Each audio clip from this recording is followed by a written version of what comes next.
Sebelum kita mulakan video ini, jangan lupa subscribe dan like.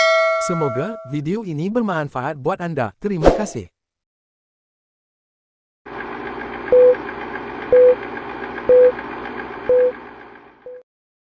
UMNO Sabah terima laporan insiden kekecohan dalam pemilihan Bung Mokhtar. Kota Kinabalu, Pengerusi Badan Perhubungan UMNO Sabah Datuk Seri Bung Mokhtar Radin hari ini mengesahkan pihak UMNO Negeri telah menerima laporan beberapa insiden kekecohan yang berlaku pada mesyuarat perwakilan UMNO bahagian di negeri ini, Sabtu lepas. Bung Mokhtar, yang mempertahankan jawatan sebagai Ketua Bahagian UMNO Kinabatangan selepas menang tanpa bertanding, berkata insiden kekecohan itu antara lain melibatkan pengurusan proses pengundian dan ahli tidak layak mengundi dalam pemilihan parti pada mesyuarat berkenaan.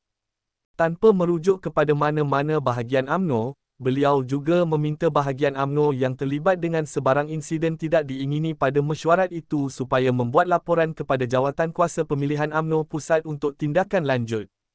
Pihak mereka, Jawatankuasa Pemilihan UMNO Pusat, akan meneliti setiap aduan dikemukakan dan akan menyiasat, sekiranya berlaku pelanggaran perlembagaan dan peraturan mesyuarat tidak mustahil persidangan akan dibuat semula, katanya menerusi satu kenyataan hari ini.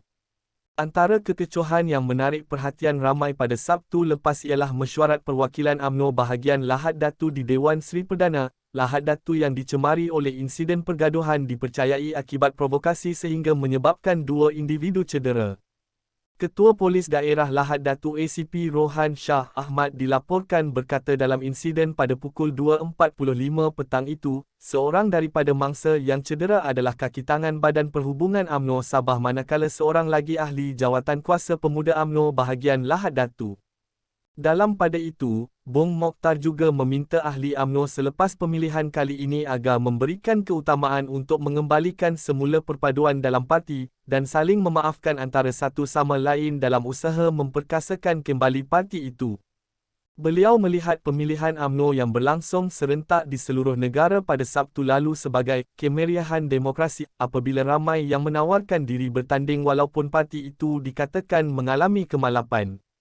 Kemeriahan itu membuktikan UMNO masih relevan walaupun tanggapan setengah pihak khususnya UMNO di Sabah akan terkubur berikutan tindakan beberapa ahli parti itu keluar meninggalkan UMNO dan menyertai parti lain, katanya. Sementara itu, Bung Mokhtar menyifatkan pemilihannya selaku Ahli Majlis Tertinggi (MT) UMNO 2023 hingga 2026 sebagai satu kepercayaan dan amanah diberikan perwakilan terutama di peringkat akar umbi parti yang perlu dipikul serta dilaksana sebaiknya bagi memastikan perjuangan UMNO kekal demi rakyat. Jawatan ini datang dengan tanggungjawab dan amanah bagi membantu dan memimpin parti bersama-sama Presiden, Datuk Seri Dari Ahmad Zahid Hamidi, Timbalan Presiden, Datuk Seri Mohamad Hassan, dan Ahli Majlis Tertinggi MT katanya.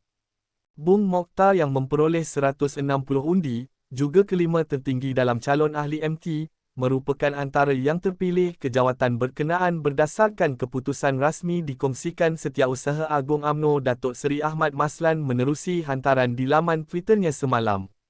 Terima kasih.